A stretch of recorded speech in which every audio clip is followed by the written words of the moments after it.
All right, gang, I'm going to tell you guys the 5 things that I believe you need to know when you go offshore before you leave the dock. Number 1, on your private boat, you got to have the biggest bait tank you can have. Bait is crucial. When you get offshore at 50 to 100 miles, there's no bait receivers out there. So whatever bait you got is the bait you have for your trip. The little square box in the back of your boat, that is not a bait tank. That is a live well. If you're lucky enough to catch a largemouth, bring it in. We'll weigh it up. We'll call Bloody Decks. We'll call every single media company in the world, because you'll be the first person to ever catch a largemouth bass in the ocean. And we're going to film it and we're going to take pictures of it. That's all that square box is good for. It will not keep your live anchovies or your live sardines alive. They need something oval or round in shape so the bait can swim against the current in a circle. In that square box, all that is a washing machine. It'll kill your bait. By the time you get out to where you're going, all your bait's dead. And when you're fishing with live bait, what do you want? Live bait. So don't kill your bait. Don't put it in a square box in the back corner of your boat. Put it in a round bait tank. Super important.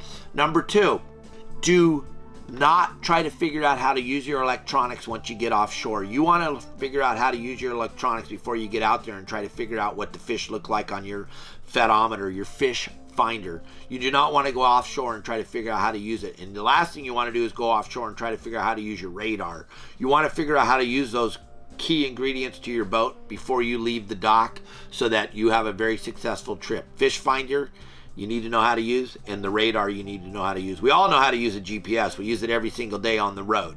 You put in where you want to go and it tells you how to get there. That's not an issue. We all know how to use a GPS. Number 3, don't sneak up on kelp patties. There's no kelp patty in the world that needs to be snuck up on. Drive up to the edge of the kelp patty. Look, if you see fish under it, there's fish on the kelp patty. If you throw your bait in the water and you hook a fish, there's fish on the kelp patty. If you look at your fish finder and you see fish underneath the boat on the fish finder, there's fish on the kelp patty. If none of those 3 things happen, guess what? There's no fish on the kelp patty. Go find another one. Get off of it. Don't sit there all day waiting for the fish to show up at the kelp patty. No kelp patty in the world restocks during the day. They restock at night under the cover of darkness. The fish move from kelp patty to kelp patty at night. They do not move during the day.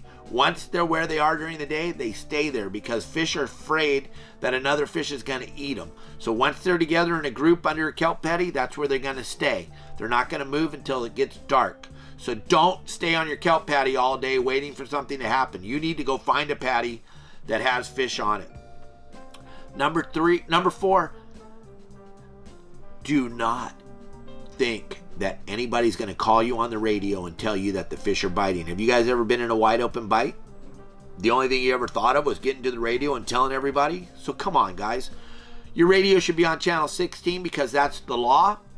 You should be monitoring 16, but if you don't know anybody on the water, stay off of 72, stay off of 65. That is never, ever going to help you catch fish. Nobody in their right mind is going to call you up and tell you to come on over here. They don't even know you. And so the radio's not your friend. Turn the radio off and just start looking for fish. Number 5, quit fishing for boats. You gotta fish for fish, guys. I see so many guys out there looking and going from boat to boat to boat to boat. That's never going to help you guys. When you get offshore, start looking for fish. Go to Fish Dope, get a game plan. Once you got your plan, stick with your plan. Stay away from chasing boats. It'll never catch fish if you're going from boat to boat to boat. But you might get to watch other people catch fish. If that's what you're into, go on YouTube and watch all the fishing videos on there, or go on TV and watch that. But don't go fishing for boats.